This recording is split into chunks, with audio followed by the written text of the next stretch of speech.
Hey guys, welcome back to Heiko's Garage.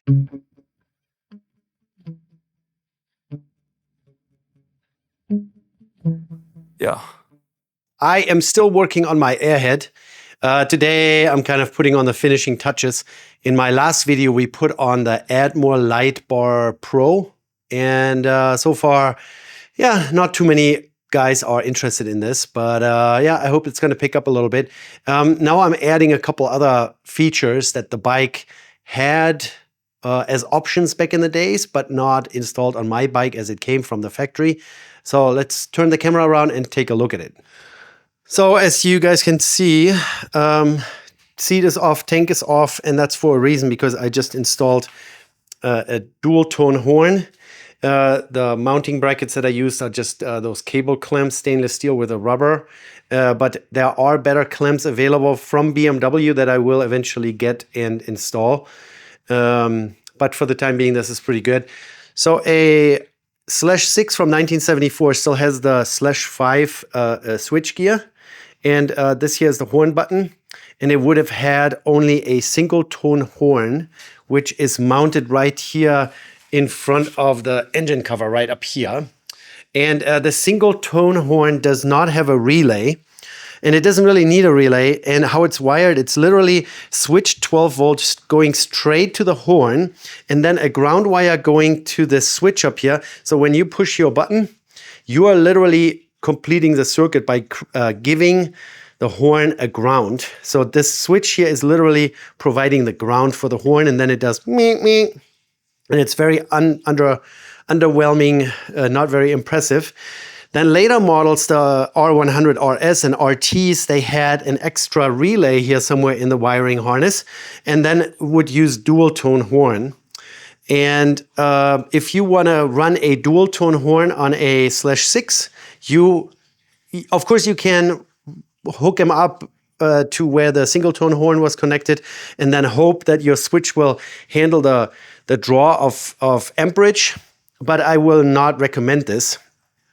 Each of those dual tone FIAM horns here, I think they draw about 6 amps.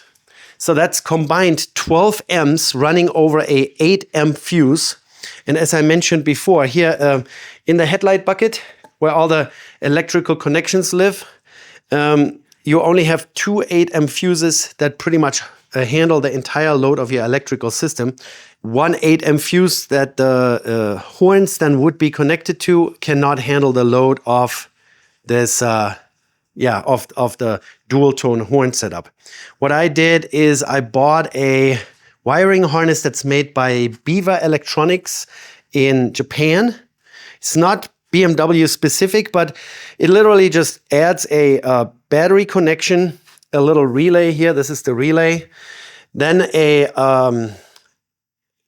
2 cables going to the old connection of your single tone horn, which pretty much connects it to the switch, right?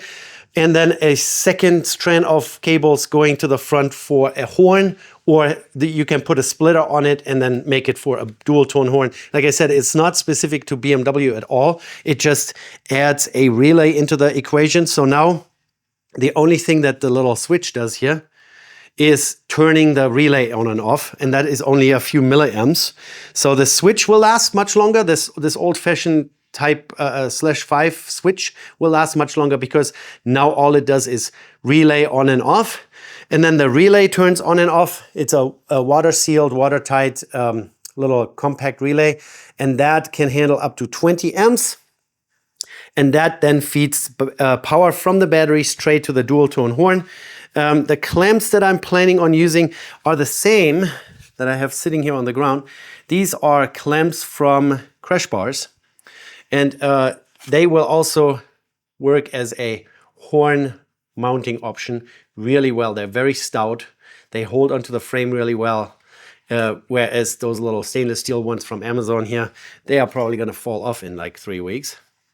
So anyways, that is pretty much the story of why you should put a relay into the system here.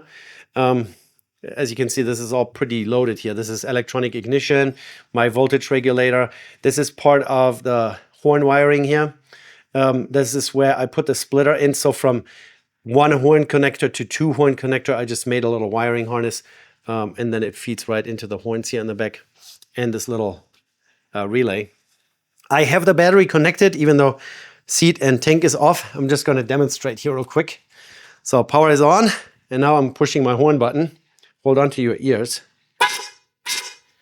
This is really loud, and this was original equipment for early 80s RSRT bikes, and I had those horns already sitting around, so they are original BMW equipment with those little mounting brackets there. The only thing that I added was those cable clamps. Yeah, and the relay, obviously. So I actually now reduce the power consumption that goes over my wiring in the headlight bucket, because now really the switch, all the switch does is turn a relay on and off. And that's way less amperage than the single tone horn would usually draw. And yeah. Oh yeah, the reason why I have this mounting spot here, this is where one of the ignition coils go. I have a modern 2-post coil over here. So this spot here is completely empty. That's where I put the relay. Yeah. All right.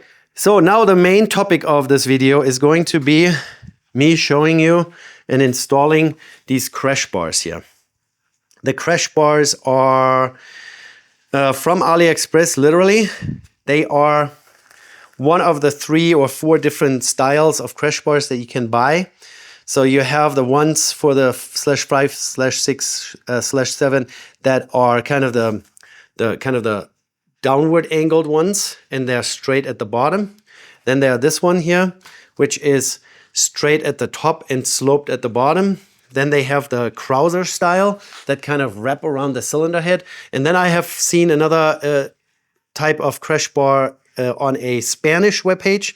I think they came up with that model themselves. I'll put some pictures now into the video so you can see all 3 or 4 different types that I'm talking about. These here were $130 off of Aliexpress. I'm going to put you guys on a camera stand, and then we're going to get started. So here we go. This package showed up like wrapped multi-layer in bubble wrap and this foam stuff, and then just a plastic sleeve over top of it, and my shipping label on there, or shipping to my address. Yesterday I just had to unwrap it to take a look at it and see if it's damaged in any shape or form. But no, they are pretty fine. So from Aliexpress, let's take the rest off here. There are even, there's some engraving here on the side. I cannot tell you what it says. SUS 304 and some some Chinese characters on here. Don't know, but overall, the quality, here's a little ding or nick. Overall, the quality is pretty good. Here is a pipe welded into it. So a pipe perpendicular to this thick one and welded in on both sides. That's pretty good. The ends are threaded nicely. The chrome plating is pretty good. Here's an end also threaded. Overall, I want to say I am pretty pleasantly surprised about the quality of this here. So you can get all kinds of different models. Like I said, 3 or 4 different versions of those crash bars are available.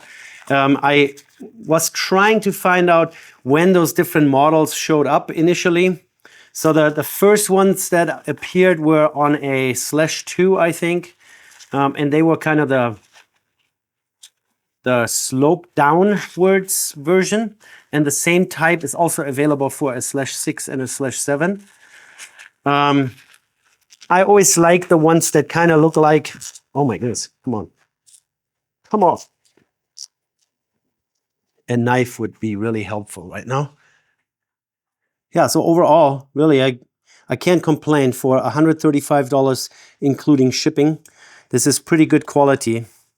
The thing is that even if you buy crash bars from Boxer 2-valve or Euro Motor Electrics or even from Max BMW, you don't know where they are made these days.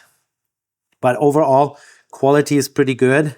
They got here undamaged, and it's the style that I think looks the best. Then I already showed you some of the mounting hardware here. Those are clamps all really stout hardware. I don't know what the coating or how the coating is going to hold up to corrosion, rainwater, whatever. But you can always buy this separately. Euromotor Electrics has the mounting hardware kits. The bolts and nuts they gave me here, they are actually stainless steel. The nuts are nylock nuts, also stainless, and washers and lock washers. And the installation is rather simple. So let me find you a better camera angle, and then we're gonna install at least one side so you guys get an idea how that's supposed to be done. Most of those kits don't come with any instructions. So let's go for it. So yeah, as you can see, I already took one big nut off. That's the engine mounting bolt right over here. This is, I have a little injury, but it helps with pointing, I guess. There is a wave washer in between nut and frame. I'm just gonna leave the wave washer there, I think. No, actually I'm not. And then you grab the appropriate side of crash bar, and they are literally mounting on the end of the engine mounting bolt. So I could theoretically put the wave washer and the nut back on here loosely. Nope, or drop it. It's really difficult when your index finger is injured and you're trying to do everything without your index finger, how difficult things can become. You can't put a nut on. There we go. Now we got it. Okay. Yeah, nuts back on. And then this is pretty much how this is supposed to look here. You grab one of those U-shaped majiggers here, feed it through that perpendicular pipe. Then you also need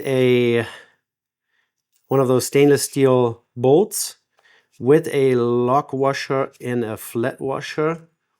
If I can assemble this here on the ground with the other hand, like that. And that goes here into the end.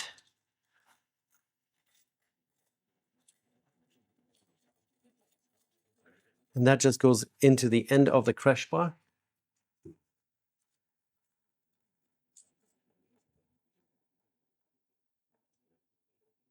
So I wonder if they want me to use a lock washer and a flat washer on each of the bolts. I guess the nut doesn't get any because I don't have enough. I mean, I can, of course, add a flat washer here. This is nylock, so this doesn't need any lock washer, but I definitely want a flat washer behind there. Let's see if I have one.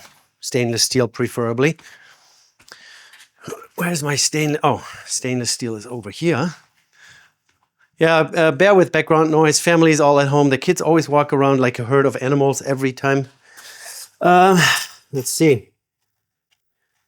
My washer selection is pretty depleted here, I gotta say.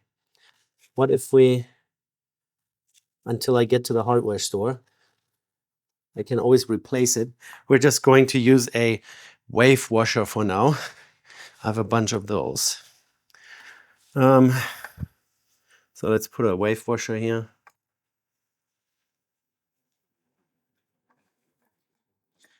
It's a little tight. It seems like the paint here on the threads is a little difficult with installing the nut.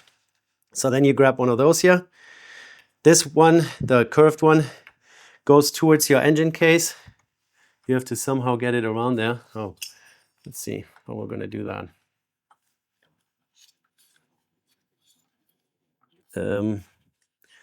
How am I? Oh, sometimes it helps when you're smart. So I guess I have to remove this here one more time. No big deal. I'll show you my mistakes.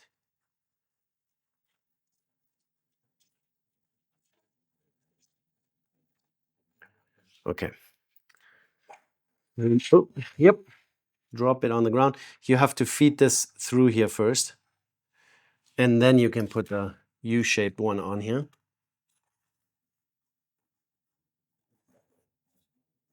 Like that. And then we're putting the bolt back in.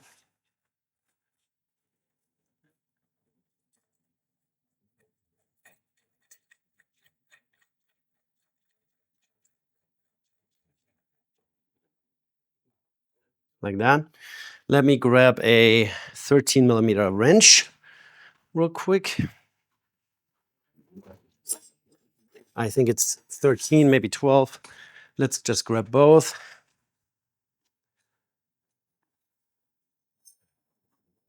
Is that 13? Yeah.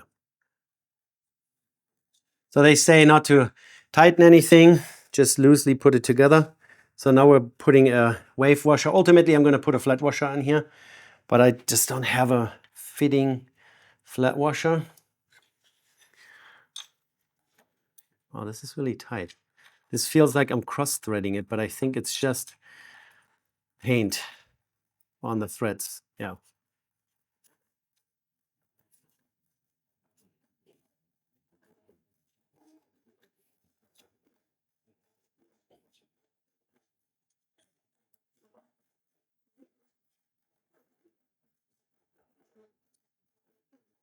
So the curved bracket that we just fed through here is now down here. You can see that hopefully. And then the other half that hooks over it kind of comes from the other side. We again need a bolt, a lock washer, and a flat washer. That goes through here. Oh, that doesn't look long enough. Or maybe. And then it threads into the end of the crash bar down here. And then all needs a little tightening. Oh, it doesn't fit.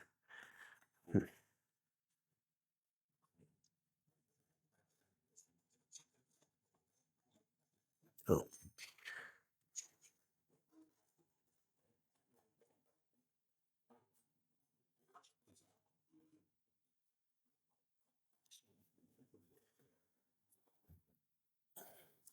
So on the EME webpage where they sell the similar, so this is the one that's sloped down here. The /2 style would be sloped up here and a straight bar down here. And I think this looks more appropriate. So they say to loosely attach everything, tighten up the bolts just a little bit, and then literally use a rubber mallet to push it to whatever position you want it. I think I'm going to try to make the crossover pipe in this more or less parallel and then just let it sink, settle down, hang in its natural habitat here. I think that's going to be fine. So I'm just going to tighten this U bolt up here until the upper section is snug up against the frame. The bolt hole up here is actually a slot, so it can freely move.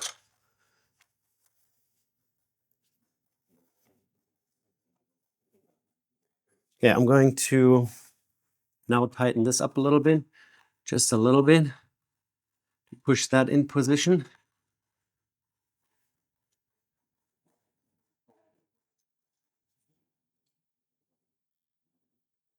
Yeah, I can't get my ratcheting wrench on there.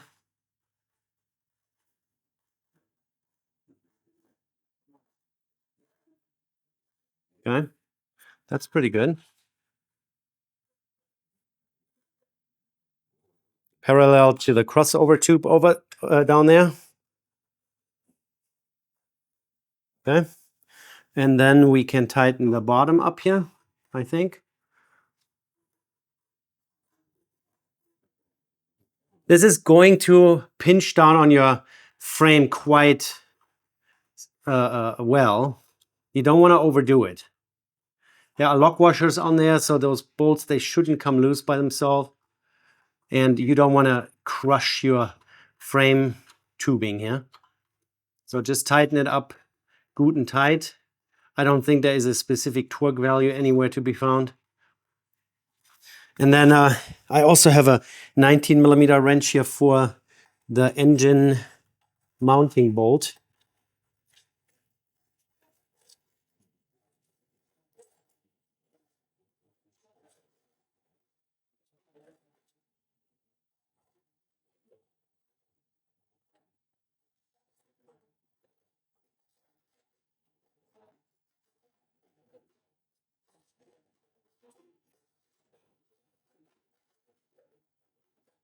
I think on the other side it's going to be a little bit more complicated because there's the kickstand mounting also under this bolt. So I don't think I'm going to tighten up the mounting bolt quite yet. I might need the extra length of bolt over on the other side to get the crash bar under it. So we're just going to leave it like this and tighten the other bolts a little more.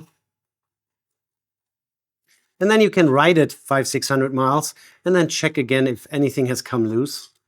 These crash bars, they're not going to save anything, really. If you tip your bike over, they're probably going to be fine. If you get into a 50-mile-an-hour crash, this is not going to protect anything. Some people say they actually cause more damage because you're ultimately going to deform and bend your frame. But I think as a point for maybe some running lights you want to mount here, or just for the occasional tip over, these are pretty good protection for the cylinder heads. As you guys can see, I have the peanut style valve covers. They are pretty thin, so if you accidentally on the trail somewhere on a gravel road tip it over, you will most likely have a hole in your valve cover, and that's not good. And so that's why I'm installing those. And I also, as I mentioned, I am actually taking this bike on tours, and I would like to have a couple extra little running lights here in the front. So I just noticed that I'm not parallel to my crossover pipe here. So they say to just take a hammer to it and then, oh yeah, you can actually do that with a hand. So that's good.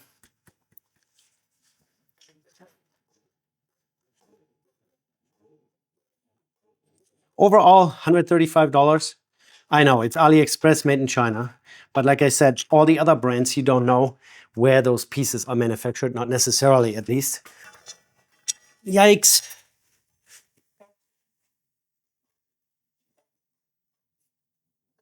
Okay, and we're just going to make it good and tight.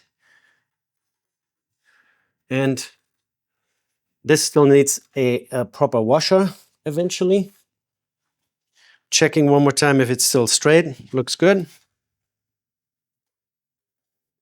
Good and tight.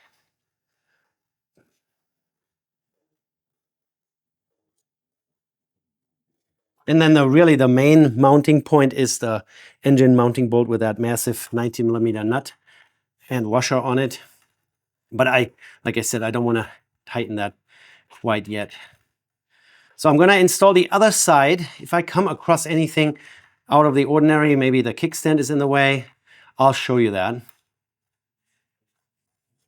Yeah, those clamps, they work really well. So I ordered the same clamps from Euromoto Electrics for my horn because the current clamps that I use, they are really chintzy looking.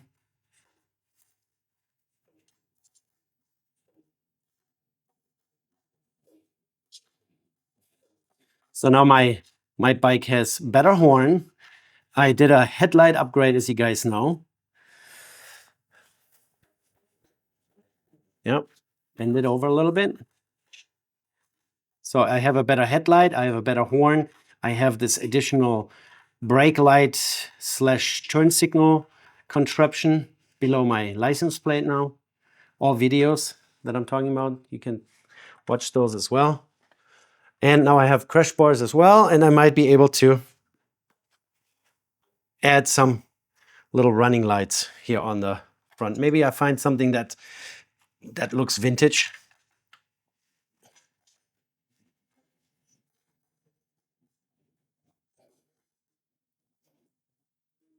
Oh, that's good. Height more or less, and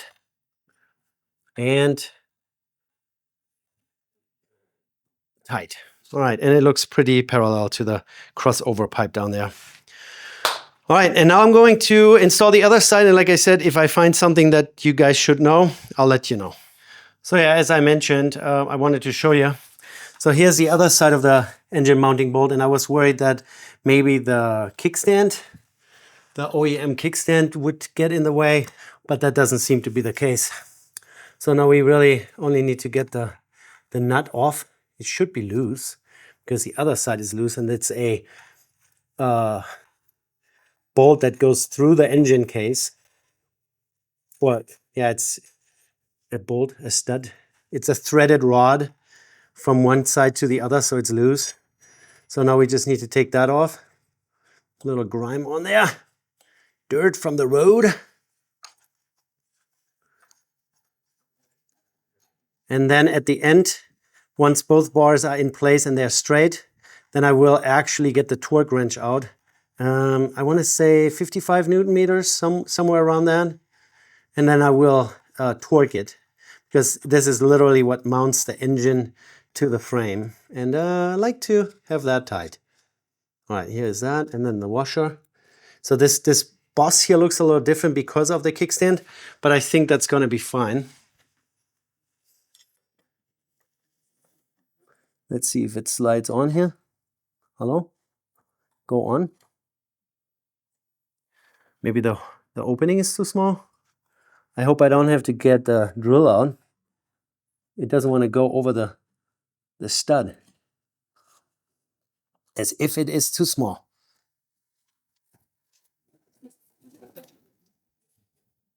Yeah, it doesn't go over the... Literally, the hole here is a little too small. I'm just gonna open this up with a file real quick. Oh, now I see. There is a problem. What is there?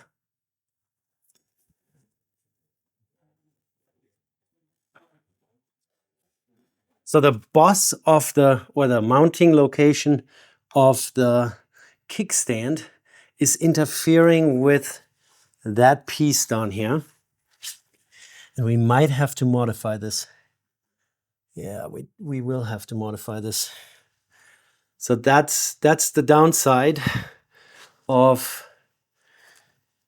made in China. Nobody probably ever put it on a bike. So yeah, the very bottom end of that bracket needs to be cut off. The other side went really well, and this one here is giving us a little bit of a problem. So I'm just going to more or less hold it in place. So like that. And now I'm going to mark.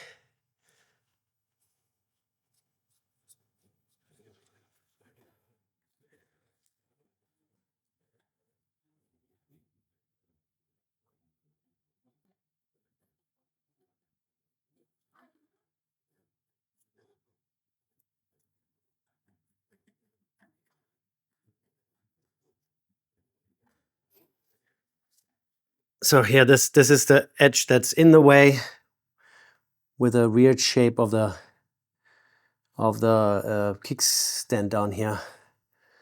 Okay, I'll machine that off.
Yep.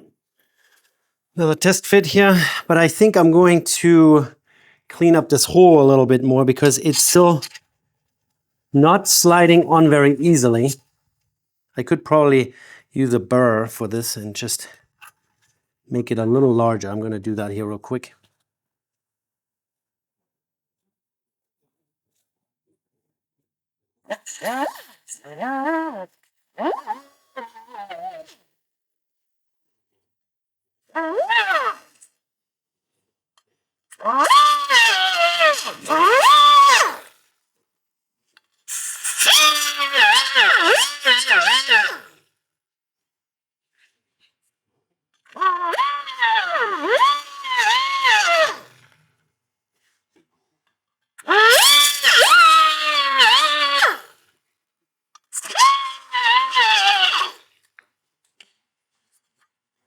Okay.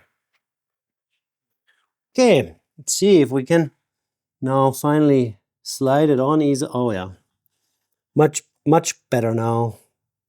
Much more better. Okay, now I'm going to do the same as I did on the other side. So good thing I thought of that with a kickstand, that the kickstand was potentially interfering with this crossbar here, or the crash bar. And yeah, so you have to make sure it looks kind of like that. Now it's going to be rusting here, obviously, but you know, it is what it is. I'm going to put the washer and nut back on the engine mounting bolt loosely. Yeah, or drop it.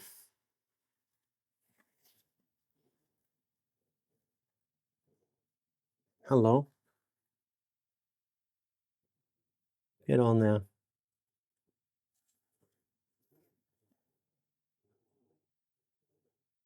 There you go.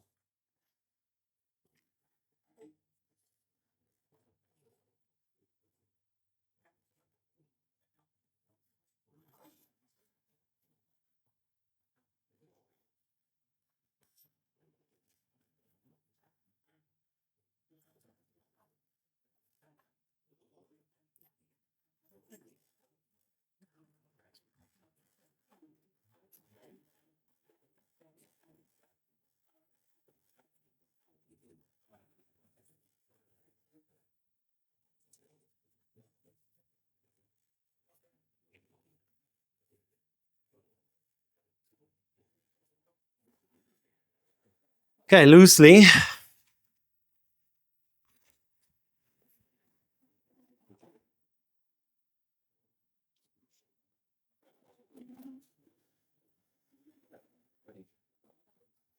Oh, much better.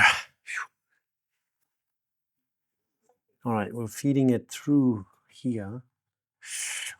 Pain. Pain in my fingies. Past the tachometer drive.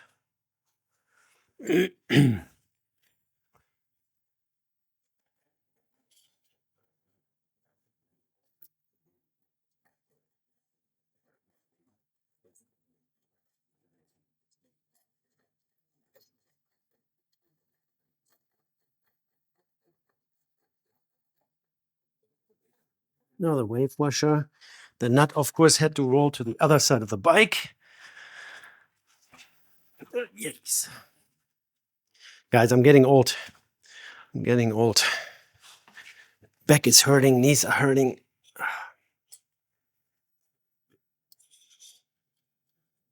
Okay, here we go.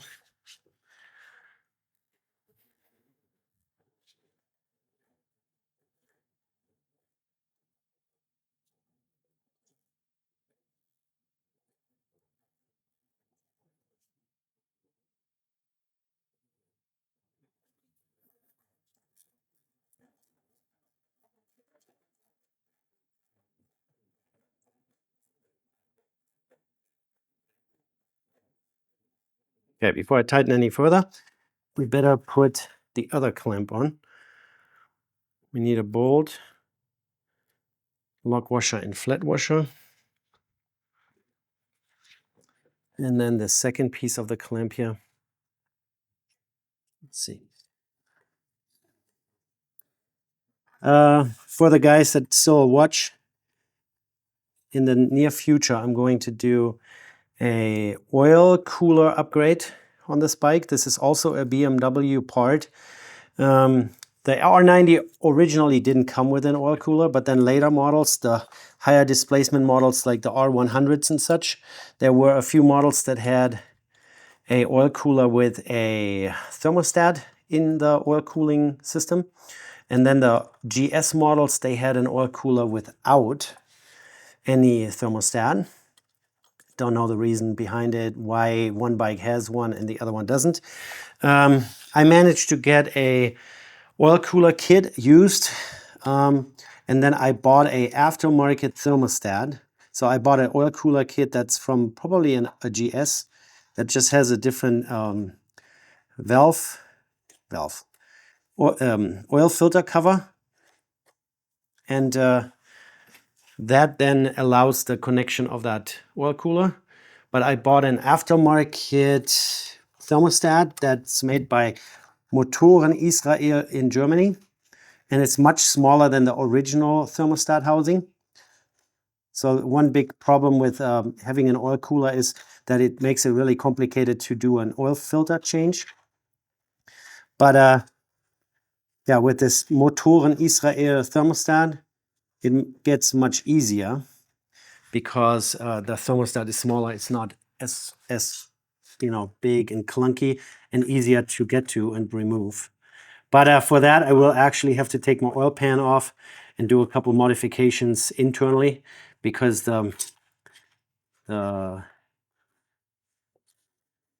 pretty much the oil filter housing and a tube, or like a oil delivery tube, needs to be changed. And I'm going to try to film that all for you. So if you are interested in adding an oil cooler to one of those bikes, and if you live like in deserty environment like I do, Western Nevada, we get really high temperatures in the summer, and I still ride. And an oil cooler is just a good upgrade, I think. As long as you buy the one that has a thermostat in it. So when you're riding in the winter or when it's cold, your oil doesn't get over cooled.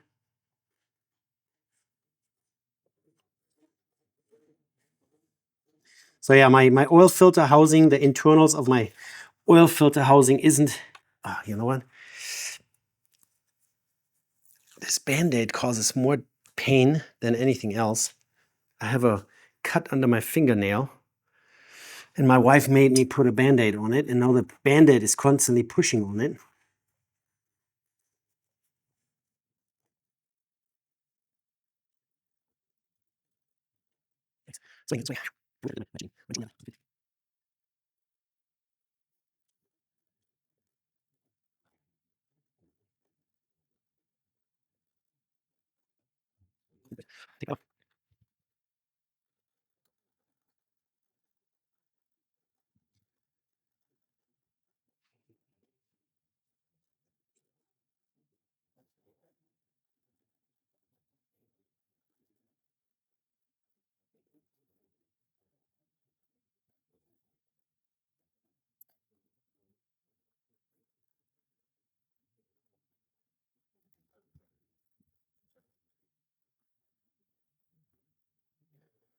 So I just looked up what the torque value for the engine mounting nuts is, and that's 70 to 77 Newton meters.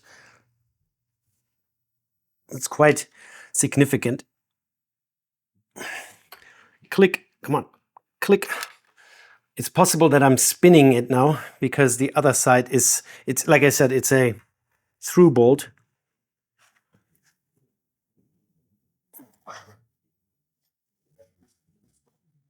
So let's click it. I also usually do the other one, the back one, when I have the torque wrench in my hand.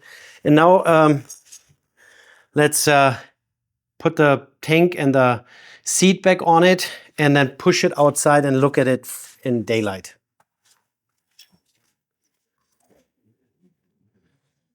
All right, so now in broad daylight, the horns there on the side, I don't like the look of those zinc, no, that's anodized brackets, but that's what came with those horns. And then the chromed crash bars, they fit pretty well, besides the little modification we had to do. But yeah, overall, I'm pretty happy. I think I need to clean my mufflers. They're kind of ugly. But yeah, horns really good. And my Add More Light Bar Pro in the back here. So yeah, slowly coming along. Some people would say, oh, why do you put that stuff on there? It's a vintage bike and all that. You know, first of all, it's my bike, and I put on whatever I want to put on my bike. And then secondly, I need to put on what I need when I'm riding on a longer tour. And the screen allows me to have navigation in front of me, also allows me to play music and all that kind of stuff. So yeah, Crash Bars now. I am going to attend a advanced rider's course tomorrow on this bike, and I hope I'm not going to drop the bike, but if I do, then I at least have the Aliexpress Crash Bars protecting the cylinder heads. And yeah, and when someone gets in the way, cuts me off, I'm going to give him the horn. Here, listen to it one more time. Oh, my battery is dead, almost. Here's the horn one more time for you. Very good. That really sounds like a car horn, which it really is. But yeah, these were literally installed on all the faired R100s in the later years, in the later 70s and 80s. And yeah, the Crash Bars make a really solid impression on me. And I know they are going to damage the frame if I ever have a real crash. But I think if I ever have a real crash with this bike, I'm not going to be worried about the frame all that much. All right, that's it, guys. Hope you guys like it.